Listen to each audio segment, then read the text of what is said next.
Good evening, everybody. My name is Wayne Ranney, and I serve on the board of directors for the Grand Canyon Historical Society. And we welcome you to tonight's virtual outing. The Grand Canyon Historical Society, our mission is to celebrate and promote the study and preservation of the Grand Canyon region's cultural and natural history for the education and enjoyment of its members and the public. And just last year in 2024, we celebrated 40 years of existence when the society was started by some pioneer members of Grand Canyon Village. We encourage you to become a member. Our dues are only $35 a year. We are an all-volunteer organization, and we're hopeful that many of you can join us so that we can continue to expand all of our activities like these virtual outings and in-person outings and our tri-annual history symposiums.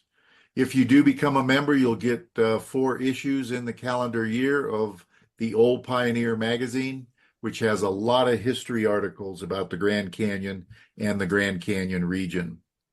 So we do these virtual outings. We conduct tours at the South and North Rim, and you can find it on our website. Our website is very easy, grandcanyonhistory.org. Kern Nuttall lives on Social Security with his wife, Cindy Stafford, in Page, Arizona. Once upon a time, he had a job, but has forgotten the details as it was so long ago. He's the author of In a Better Place, Cemeteries and Grave Sites of Grand Canyon.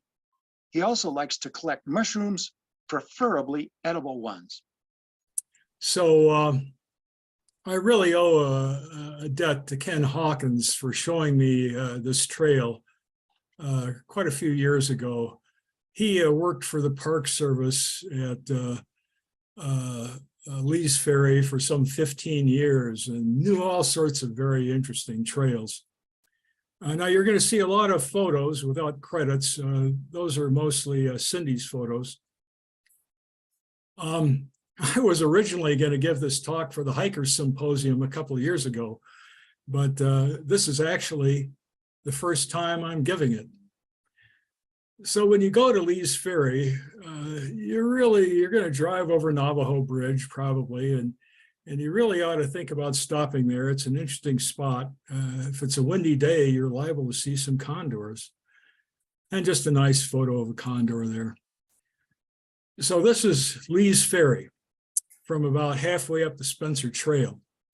And you can see the Colorado River over there on the left, the Priya Canyon running up to the right. Against the skyline there, that's the Priya Plateau, or the Vermilion Cliffs of the Priya Plateau. And that mid-level bench, that portion of the bench that sticks out, that's actually Johnson Point. And here's just a close-up of the point. And down here is Lonely Dell, actually specifically the Weaver Ranch House with that white roof. You can see the orchard over on the left and those fields to the right. So another view of Johnson Point and Lonely Dell to the left. And this is the route that I'm going to actually talk about up to Johnson Point. You can see, if we back up, you see that on the right side of Johnson Point, that lit up scree slope. That's what we're going to go up. It's actually on the north side. So it's an ascent of about 400 feet. Now, this is Warren Johnson. He's actually the person who put that trail in 1880. This is part of Warren's family. His wife, Permelia, to the left, with Leroy on her lap. Warren Johnson had another wife as well. He was a polygamist. She was in Kanab when this photo was taken, but those 2 boys standing behind Warren, those are Samantha's kids. Now, I could talk about this photo for some time, but I'm really going to cut the history short. I'm just going to give you a brief little background on the history of Lee's Ferry from P.T. Riley, the well-known Lee's Ferry historian. Of course, prior to that time, some of you might know him better as a river runner. Jacob Hamblin was the first to recognize Lee's Ferry as a useful river crossing, particularly for wagons. The only place you could cross the river for hundreds of miles in a wagon. And of course, if you had to have a boat, as I'll talk about later. John D. Lee was sent by the Mormon Church to settle the ferry and to start a ferry very late in 1871. He actually didn't hang around that much. He was a federal fugitive and kind of a flighty person, but his one of his wives, Emily, really ran the ferry along with James Jackson, her helper. But really, it was Warren Johnson who stayed for years and years. He was the ferryman from 1876 for 20 years, and a lot happened in the early days under his tenure. So an important figure. So let's get on with the hike. We're going to start at Lonely Dell. Here's the orchard at Lonely Dell. And we're going to walk north up the Paria Canyon, walk past the little cemetery there. And we're going to keep going where the Paria kind of shoves that trail up against the cliffs on the left there, those nice red Moenkopi cliffs. And when we come out the other end of that narrow spot, we're going to take a left-hand turn. So we're going to walk along these low hills here. You might look at that kind of bench there. That was actually dug out by hand to run a flume. I'm not going to talk anything about that because I don't really know anything about it, but it's just an interesting feature. So we're going to keep walking along this low hill until we see the scree slope here. And this is where we're going to go up. And you might see a little bit of a hiker's trail here. Sometimes you do more at times than others. But this is basically the route we're going to take up that scree slope, that first ridge line. One of the first things you pass that shows you you're on the right route is this 4x4 post. It's about 3 feet high. Actually, it's funny. My wife and I did this hike again just a couple of weeks ago. I didn't even see this post. I think it's probably still there. I think we just weren't paying attention. But if you have a lot of imagination, you might actually be able to see a little bit of a hiker's trail running right about like that. We saw very few as a matter of fact, this last trip, we saw no fresh footprints on this route. And as you got up a little higher, it's quite a scramble. This is actually a Kern. Didn't see that Kern on our last trip either, but there were a couple of others. This is kind of an unstable slope for Kerns, so they don't hang around all that long. And just more scrambling. And then towards the top, you can actually start seeing a real trail. And it even has a couple of switchbacks right towards the top. And oftentimes you'll see a little bit of bighorn scat along the trail. And here you can actually see a little bit of trail construction. That wall on the right is kind of obscured by a more recent rock fall. And here we are at the top of the trail, looking north up the Paria. And you can see a very distinct trail here on the right. And you see that tangle of barbed wire on the left and a couple of sticks. That's all that's left of the gate that used to go across this this trail to keep the livestock from wandering down. Now, it actually was P.T. Riley who named Johnson Point. Of course, P.T. Riley spent 20 years writing this book, a wonderful reference book. Not something to read casually, however. But in 1968, Riley was kind of irritated that there was nothing at Lee's Ferry that was named for Warren Johnson. So he sent the Board on Geographic Names a letter and suggested that the unnamed point above Lonely Dell be called Johnson Point. And they accepted that. In 1969, they made it official.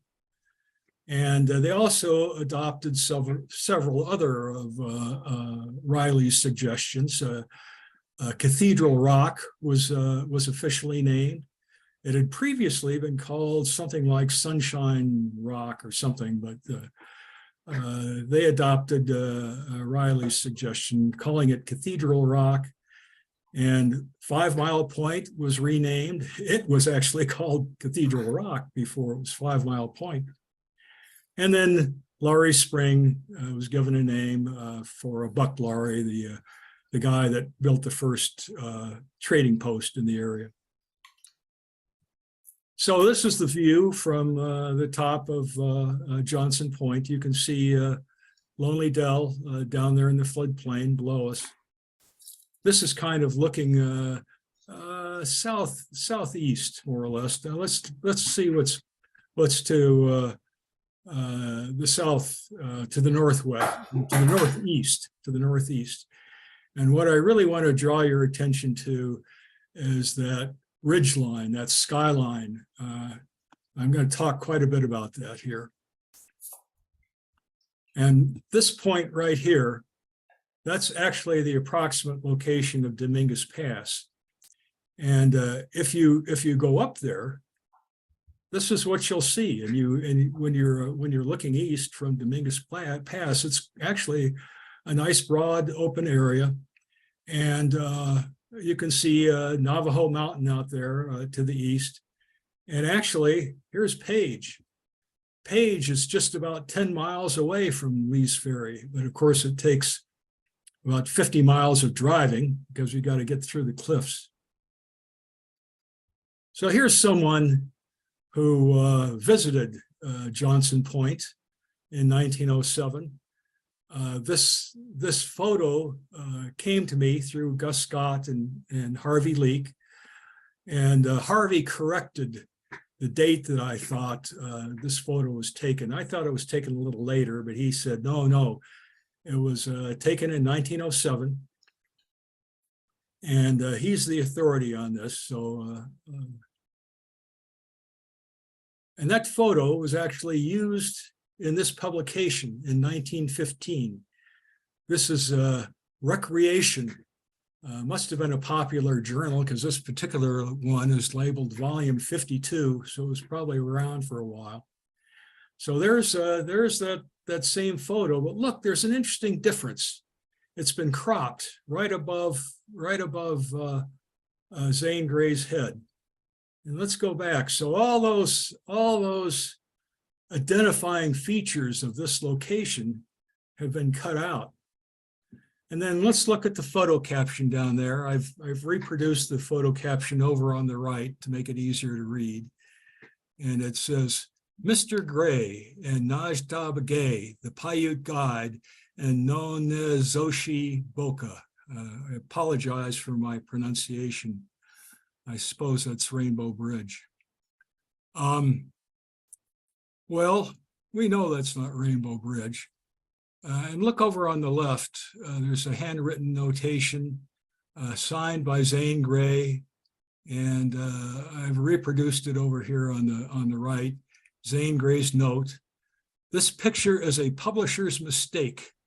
My apologies to our friend, the real Najda Begay. So the guy sitting next to Zane Gray is actually someone who probably worked for Emmett. And Jim Emmett was the ferryman in 1907, and Warren Johnson had stayed until 1896, but then he was replaced by Jim Emmett. And Zane Grey was really taken with Emmett, and used him as one of the characters in one of his novels. So just an interesting little side there.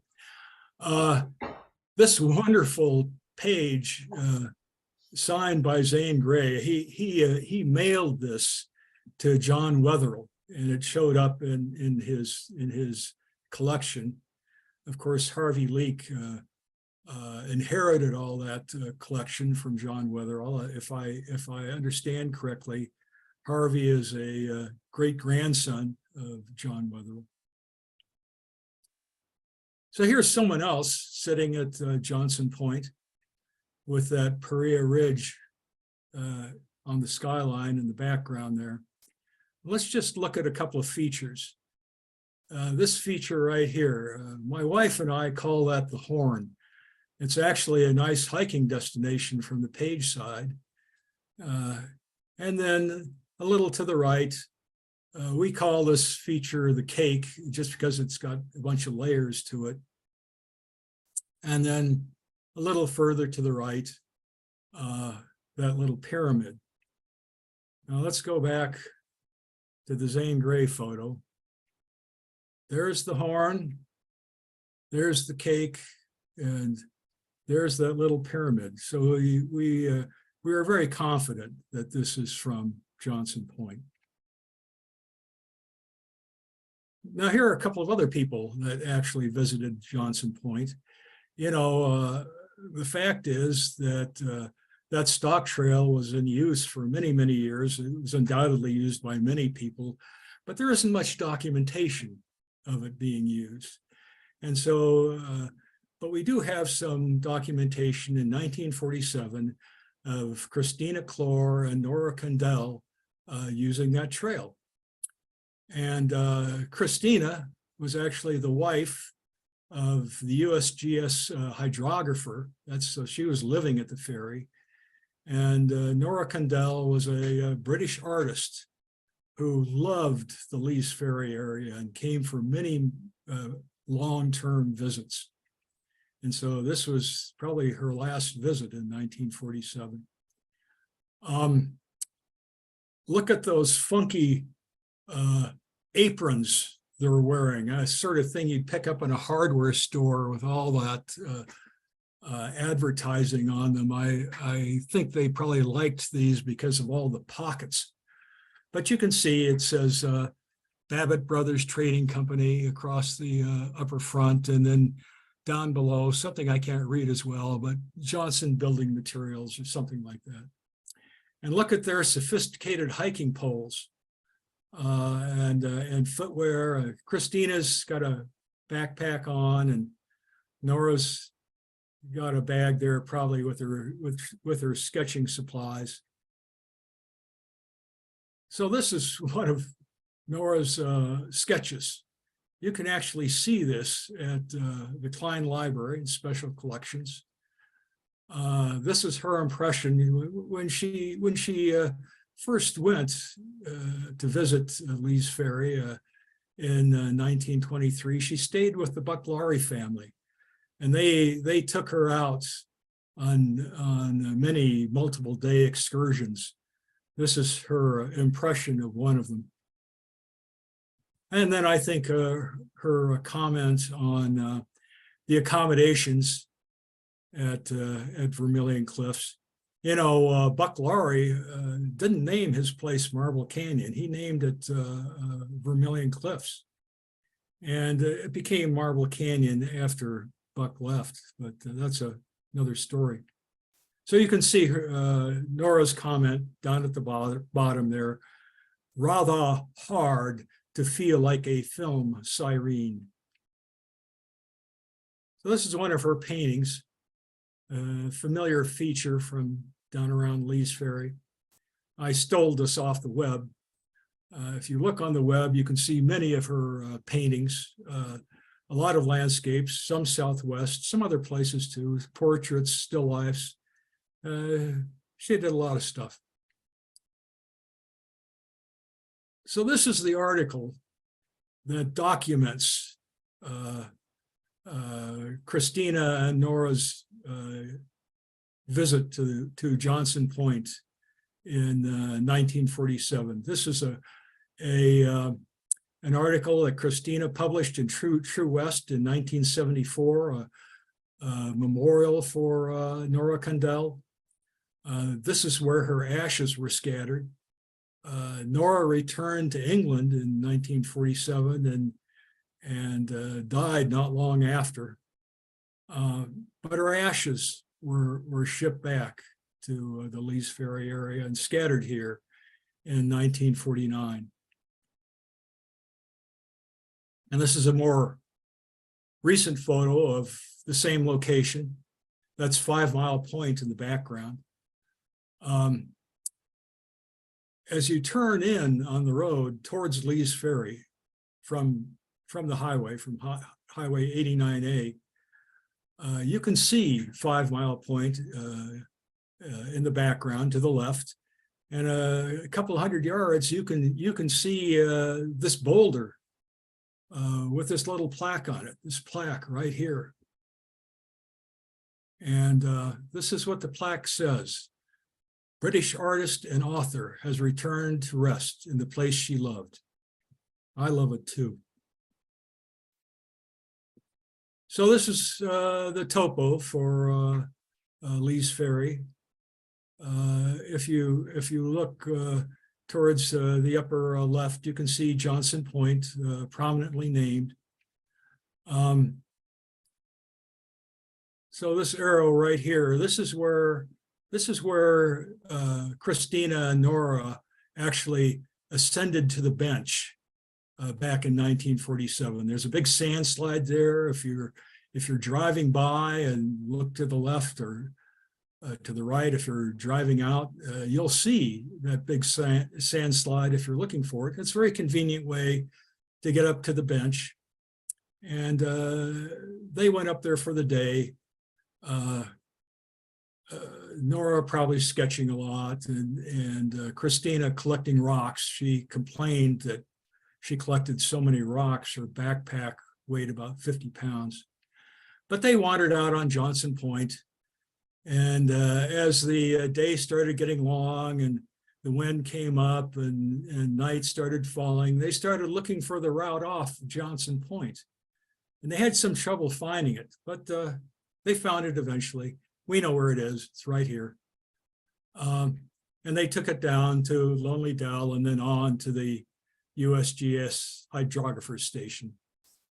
Now, if you go up to Johnson Point, you can obviously take the trail down again. I really don't like going that way with the trail almost completely obliterated. It's a little steep, a little slippery, a lot of loose rock. I always have to skidge down on my butt in 2 or 3 places. I far prefer walking around that little canyon to the north that some people call Johnson Canyon, just circumnavigating it. And there's a nice location to drop back down into the Paria River Basin on the northeast side of that Johnson Canyon. And also, you go by these interesting prospects right here. These are left over from the uranium mining days in the 1950s. And it's just a kind of an interesting site to look at.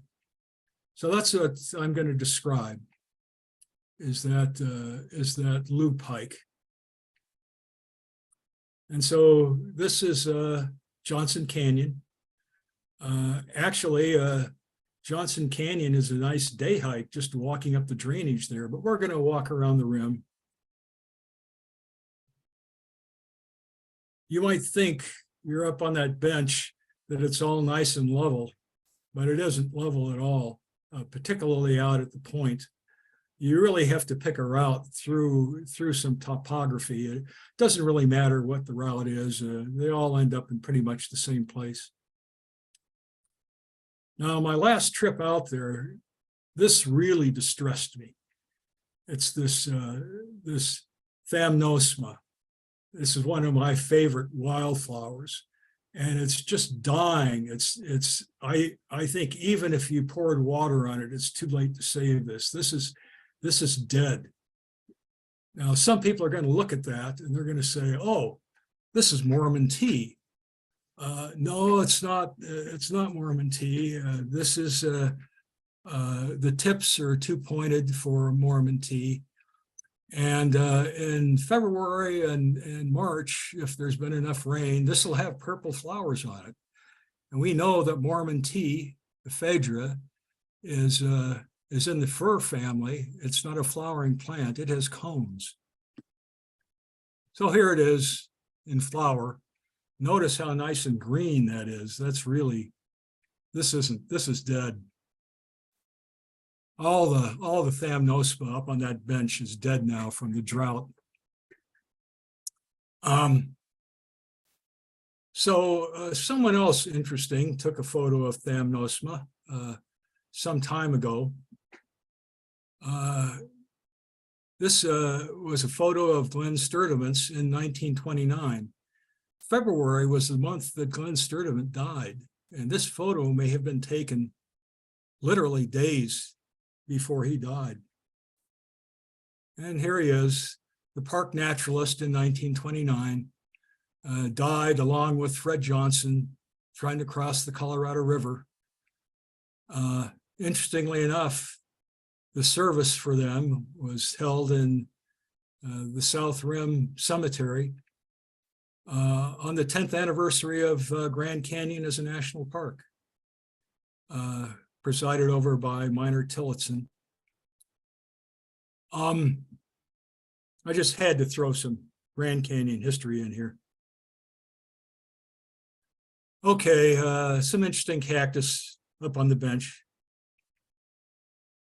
And if you happen to go up there in the springtime, particularly after a rain, you'll see nice things like calicortus and evening primrose.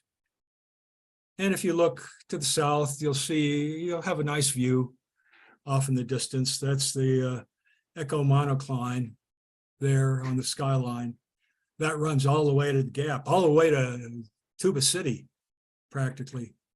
The Echo Peaks are out of view on the left here. Have a good view of those. This is Red Point. Highway 89A runs just to the right of Red Point. And that's a nice place to stop if you want to walk down Saltwater Wash, get to the river and see the Brown inscription. If you want to do that, you ought to get a permit. It's on the res. If you don't like messing with permits but want to hike down to the river, then go over to the BLM side and go down House Rock. And you can get to the river that way too. Very nice hike. A lot of wonderful hikes in this area. You can actually see Navajo Bridge in this photo too. It's kind of obscured. This is just a blow up of it right there. It doesn't take long to find worked flakes up on the bench. It's very easy if you keep your eyes open. A lot of petrified wood.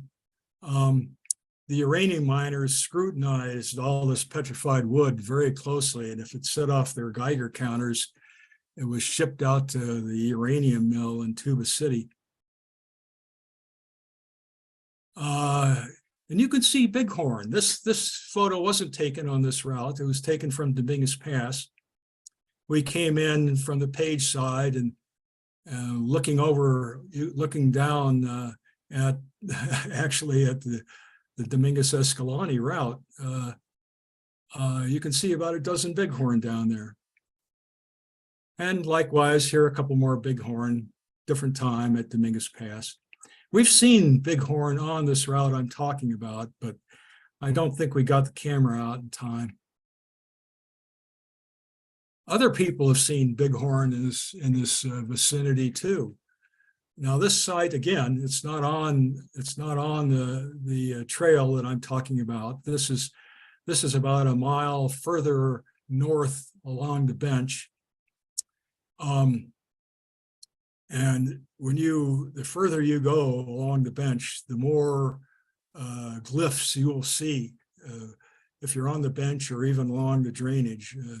If you want to know some of the locations, pull out Michael Kelsey. He talks about half a dozen of them. Fortunately, he doesn't talk about this one. Oh yeah, there's that feature. You see that feature on the skyline up there? That's actually the horn. Give you a little bit of hint there, if you're lucky to find this. So as you get closer to the cliffs, it becomes a little more level. And what we're looking for is some of the old uranium roads from the 1950s. Those uranium miners, they just loved their bulldozers and put roads all over the place with their bulldozers. You can see over on the right, that road cut through that hill. And here's someone walking on that road cut right there, if you can't see exactly where they are. This is a wonderful book about the uranium mining days. Very entertaining. Talks a lot about Art Green at Cliff Dwellers. He sold a lot of supplies to the uranium miners, a lot of booze. And he's mentioned several times. The book also mentions the Short Creek polygamists. Of course, we know that probably better as Colorado City. Some of these polygamists actually came from Lonely Dell. A lot of Warren Johnson's relatives, about half the family in later days decided to become polygamists and had a polygamous colony at Lonely Dell until they decided to move to Short Creek, where I think there was a little more privacy and not as many taxes. The first author of this book, Ray Taylor, tells some very amusing stories about the polygamists. There were a couple of young, attractive sisters who wanted Ray to marry them, in spite of the fact that he had already had a wife in Salt Lake City. That didn't seem to be much of an obstruction for them. Good stories. So here's one of those uranium prospects dug out with the uranium, with the miner's favorite tool, a bulldozer. You can see some copper ore in the foreground there and some petrified wood, and just a closer view of that ditch. See that sign down there. There used to be an opening just to the left of that sign, right here. But I think that got filled in by some nefarious organization like the Park Service. Here's what it would have looked like if you'd been there earlier. This guy is listening to his wife say, "Now don't go in there." But if you go in, you'll find a very large room. It's only about 4 feet high. You have to stoop over, but it's quite large. They pulled a lot of ore out of here for the Tuba City mill. And if you keep walking along that old uranium road, you'll see this old cabin site. Now you might look at this and say, "I don't see no cabin." Well, if you'd been there 10 years earlier, you would have seen a cabin, or at least what was left of a cabin. People come along, seem to like scavenging this wood. I think they make junk like picture frames out of it, or some other sort of garbage. I wish that the old cabin was still there. This has happened to a number of cabins in this area. There's actually a cabin complex about, again, a mile north of this site it's obliterated. Look at that rock on the left and that feature on the skyline. And then back to the obliterated cabin. There's the rock.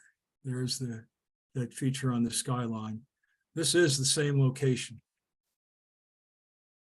So walking down the old uranium mining road, walking across these hills is really kind of a pain. It's a lot of loose scree and slippery surfaces, but if you stay on the old road, it's actually a very nice trail. Sometimes it turns in a direction you think you shouldn't go, but actually if you stay on it, it takes you right where you need to go. And when it starts opening up and you're getting closer to the Priya drainage, this is the time to leave the road, cut to the right, over back towards Johnson Canyon. We're going to look for a little spot that we're going to climb down here.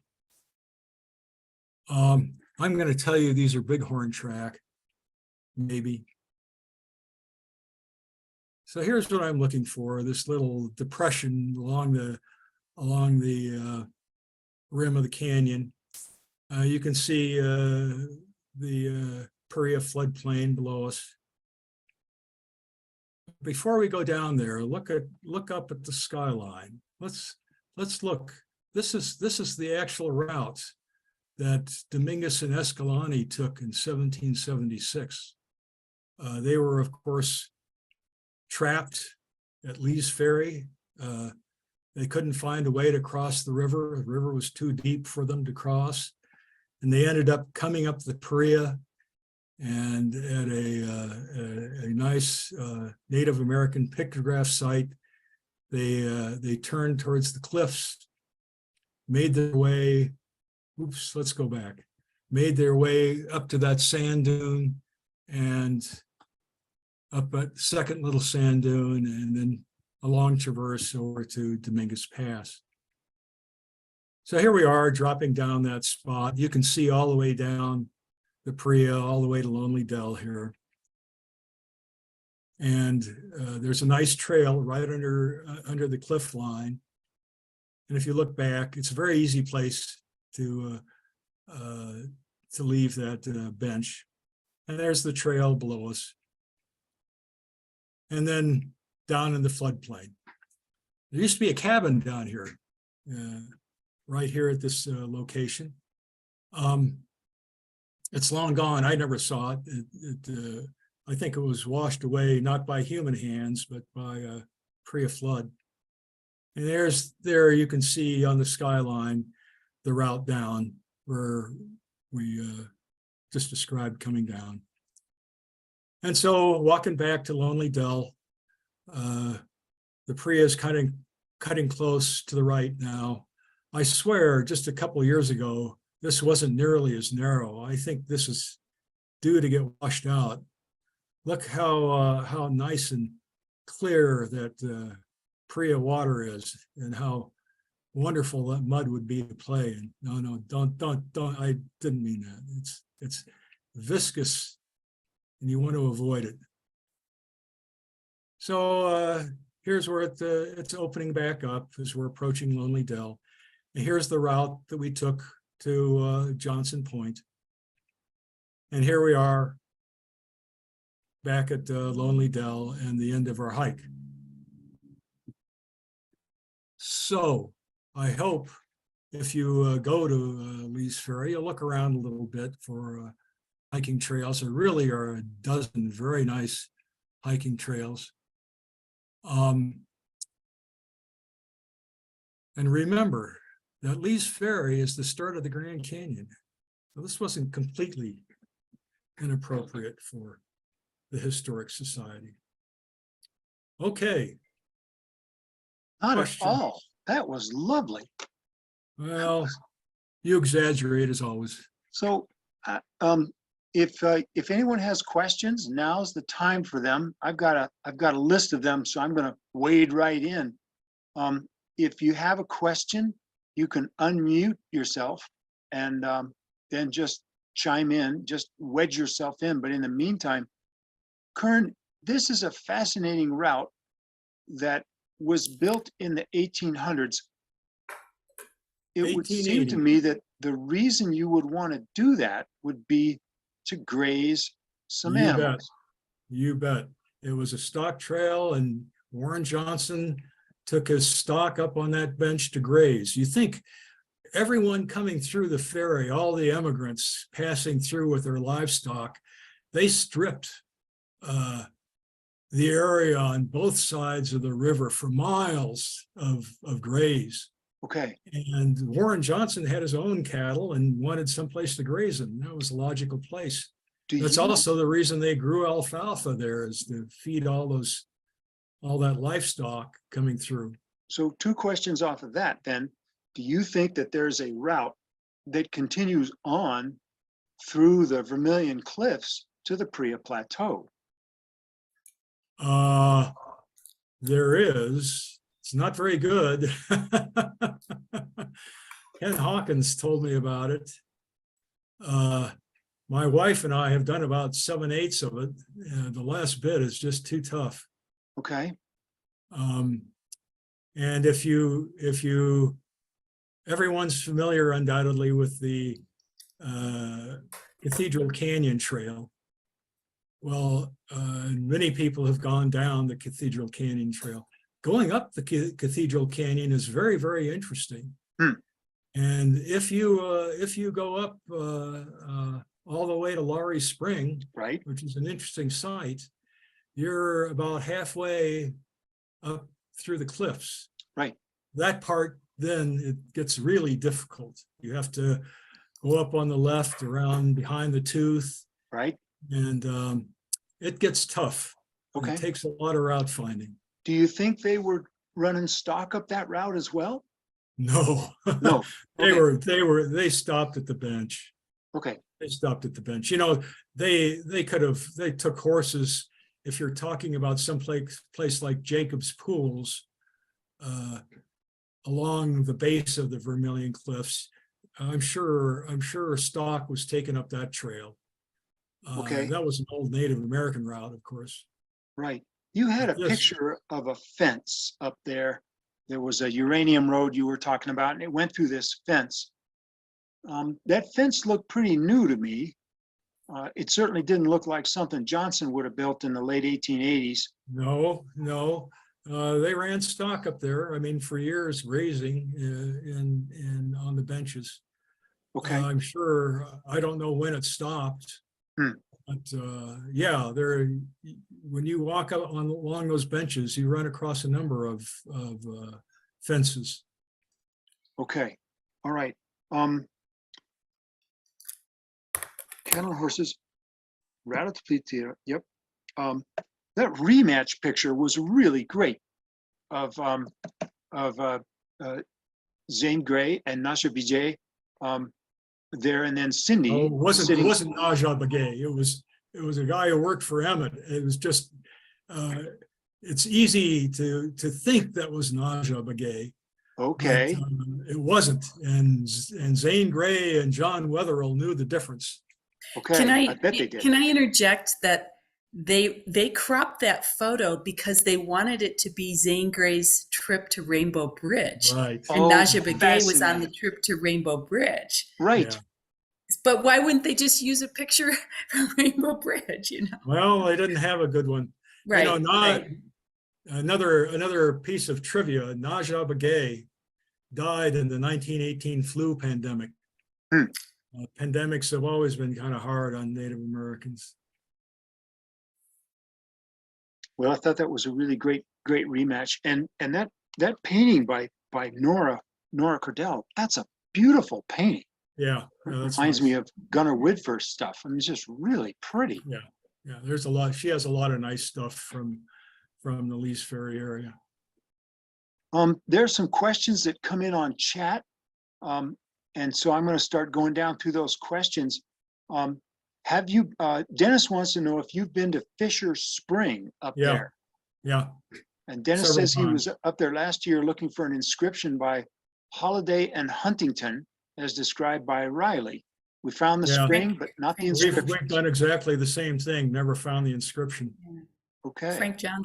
I think you know that area, the ground. It's the spring is right in the Chin Lee and the Moen Kopi, and it's all very unstable ground. And I think it's been so altered that the spring itself, Fisher Spring, we found the approximate location of the spring. I mean, there's water there.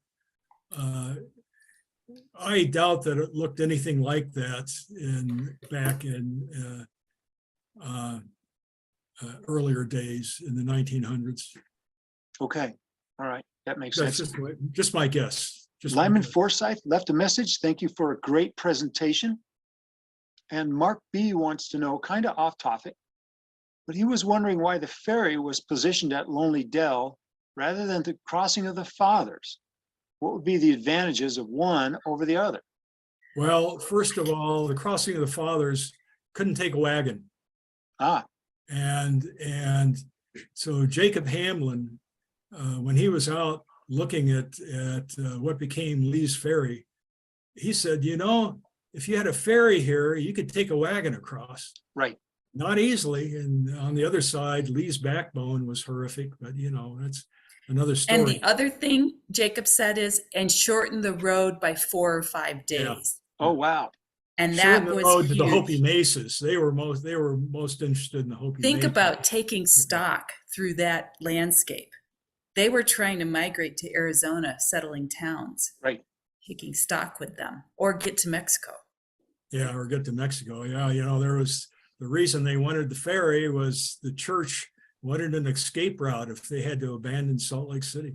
Right. Mark B also had another follow-up question, which is, what is the name of the Grand Canyon hiking group that you mentioned at the top of the talk? I've forgotten. It's I mean, the it's just the Grand Canyon Hikers. Grand Canyon Hikers and Backpackers Association is the name of the group. Right. Yeah. right. It's your group, Tom. Well, it's not my group. There's a bunch of people that are still active in that group. David King said, excellent presentation, outstanding photographs.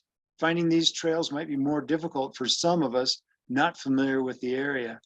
Definitely. And I'll tell you though, it's easy to find half a dozen trails are very prominent. The walks along the river, both upstream and downstream, very easy to find and worth doing. We've done them numerous times and we'll probably do them again. And of course, there's the Spencer Trail, which is kind of a puffer, but that's you don't have to go the whole distance. And you can hike up to Perea. That's another real obvious spot. And as you do the obvious hikes, you'll start thinking, gee, I wonder if there could be a route here, a route there. Those benches are obvious spots for additional hiking. yeah, You should tell them the different, how we walk the bench to get to Dominguez Pass. No, I'm not going to tell them about that. Okay, don't tell them that. They have to find that on their own. I'm Okay. not going to tell them where the glyphs are. Not going to. Right. So Rena Honan wanted you to know that this has been a very interesting presentation as usual. And Mark B asks, if one hiked the Johnson Point round trip, how much time should be allowed for that? Oh, I think you could probably do it in an hour and a half, certainly. Okay, We- from the we Lonely Dell usually parking take lot 3 there? to 4 hours. Yeah, but we're going all the way around. Yeah. We're doing the whole loop. If you just went Right. up and back, Mhm. it takes me, as I recall, you can get up in 20 minutes from the base up the ascent, taking your time. I'm an old man and I take my time. I can get up there 30 minutes maybe. something Okay. like that. Okay, very cool. Well, are there any more questions this evening for Kern? Oh, what a relief. That's done. Okay, thank you very much. Kern, thank you so very much for a lovely presentation. Just to remind everyone that this time next month, same day of the week, the second Tuesday at 6 o'clock, Scott Thibany is going to be giving a presentation on Garcis's trek from Grand Canyon over to the Hopi Mesas, and I hope you can make that. With that, Kern, thank you so very much for your presentation this evening. Okay, And signing off. Looking I hope- forward to next time. yeah, I hope you all have a lovely month, and we'll see you again. Good Bye, evening. Tom.